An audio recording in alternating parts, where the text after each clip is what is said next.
Hello दोस्तों, हम हैं हड़प्पा निवासी। अभी 2600 BCE का समय चल रहा है। आपके एग्जाम में हमारी सभ्यता से बहुत सवाल आते हैं, इसलिए ये वीडियो ध्यान से देखें। आज से करीब 5000 साल पहले हमारे देश की धरती पर ऐसी सभ्यता बसती थी जो न सिर्फ शानदार शहरों का निर्माण करती थी, बल्कि बेहतरीन नालियां, चमकदार बर्तन और अनोखी मूर्तियां भी बनाती थी। जी हाँ, मैं बात कर रहा हूँ हड़प्पा सभ्यता की। स्वागत है आपका हमारे शहर मोहनजोदारो में। साल लगभग 2600 BCE है। आइए चलते हैं उस दौर में जहां से हमारी इतिहास की सबसे पुरानी और रहस्यमयी कहानी शुरू होती है। ये लगभग 2500 साल ईसा पूर्व ये सभ्यता दक्षिण एशिया के पश्चिमी हिस्से में फैली हुई थी, वो इलाका जो आज पाकिस्तान और पश्चिमी भारत कहलाता है। आपको जानकर हैरानी होगी कि सिंधु घाटी सभ्यता उस समय मिस्र, मेसोपोटामिया और चीन जैसी दुनिया की सबसे पुरानी सभ्यताओं से भी कहीं ज्यादा उन्नत थी। सन 1920 में जब भारतीय पुरातत्व विभाग ने यहाँ खुदाई करवाई तो हड़प्पा और मोहनजोदड़ो जैसे दो बड़े नगरों की खोज हुई।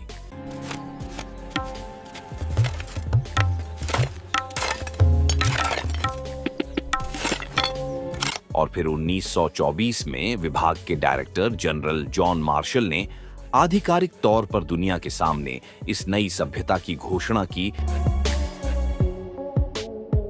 हड़प्पा सभ्यता अपनी बेहतरीन शहर बनाने की योजना के लिए जानी जाती थी।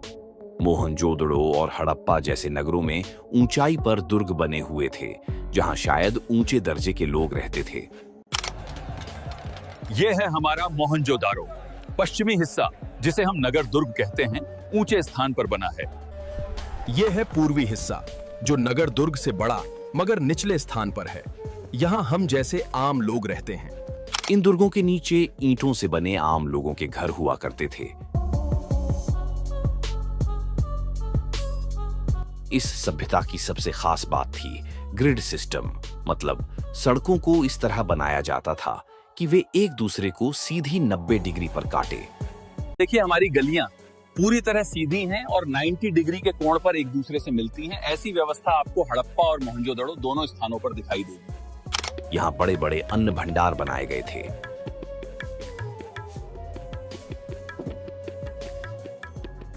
हड़प्पा सभ्यता वाले पक्की ईंटों का इस्तेमाल करते थे, जबकि उसी समय मिस्र में कच्ची ईंटों का प्रयोग होता था।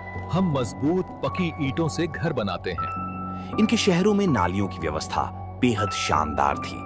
हर छोटे बड़े घर में अपना नहाने का स्थान और आंगन होता था। कालीबंगा में ज्यादातर घरों में कुएं नहीं मिले। लोथल और धौलावीरा जैसे नगर मजबूत दीवारों से घिरे हुए और हिस्सों में बटे हुए थे। यह है हमारा महान स्नानागार, पक्की ईंटों और जलरोधी गारे से बना।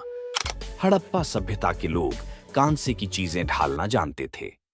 तांबा राजस्थान की खेतड़ी की खदान से मिलता था और टिन शायद अफगानिस्तान से लाया जाता था। बुनाई के काम में इस्तेमाल होने वाले ठप्पे कई जगह मिले हैं। बड़े बड़े ईंटों के निर्माण से हमें पता चलता है कि वहां राजगीर और मिस्त्री वर्ग मौजूद था। ये देखो हमारी सील्स, स्टीटाइट से बनी, गेंडा बैल और पशुपति के चित्र।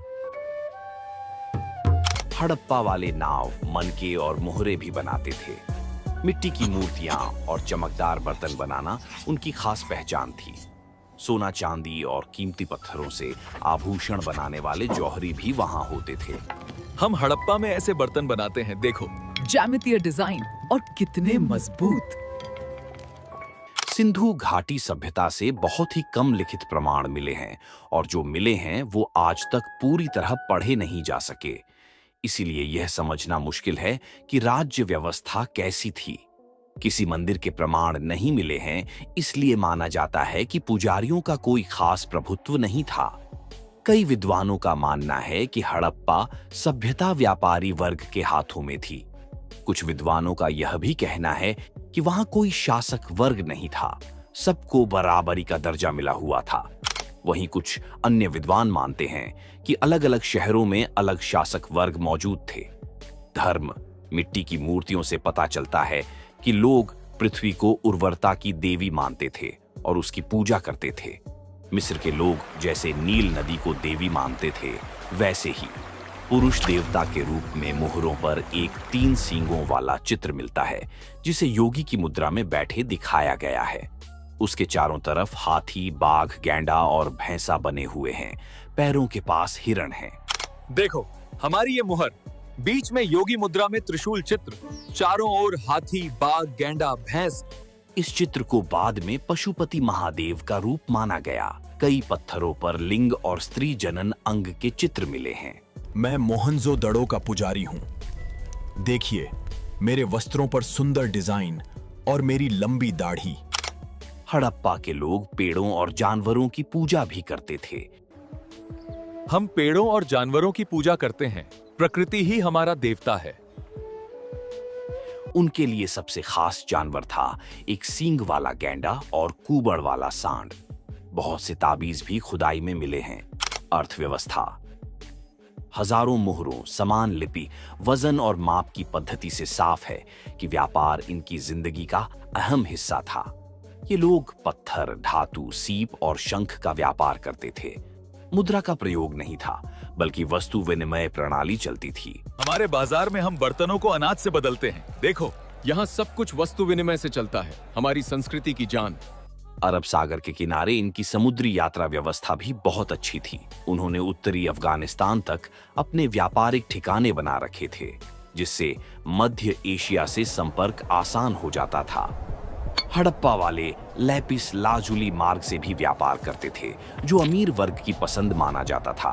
हम मेसोपोटामिया तक व्यापार करते हैं। अभी हम लोथल पहुंचने वाले हैं।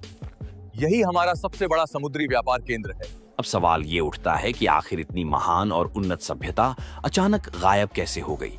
इतिहासकार मानते हैं कि लगभग 1800 ईसा पूर्व के आसपास सिंधु घाटी सभ्यता का पतन शुरू हो गया था, लेकिन इसके कारण आज भी पूरी तरह साफ नहीं है। कुछ विद्वानों का मानना है कि इंडो यूरोपियन जनजातियां, जिन्हें हम आर्य कहते हैं, उन्होंने आकर इस सभ्यता पर हमला किया और धीरे धीरे इसे कमजोर कर दिया।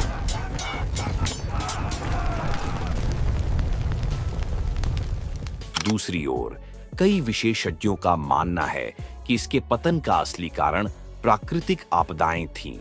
कहा जाता है कि उस क्षेत्र में भूगर्भीय हलचलें हुई, जिनसे बार बार भूकंप आते थे। वहीं जलवायु में बदलाव भी हुआ। बारिश के पैटर्न बदल गए। कुछ जगहों पर नदियों ने अपना रास्ता बदल लिया, जिसके कारण खेतों में बाढ़ आई और खाद्य उत्पादन पर असर पड़ा। इन तमाम कारणों की वजह से यह सभ्यता धीरे धीरे कमजोर पड़ी और आखिरकार अपना अस्तित्व खो बैठी। मतलब, सिंधु घाटी सभ्यता का पतन अचानक नहीं हुआ, बल्कि यह एक धीमी प्रक्रिया थी जो कई कारणों से मिलकर हुई। आपको हमारी सभ्यता कैसी लगी? कमेंट्स में जरूर बताएं।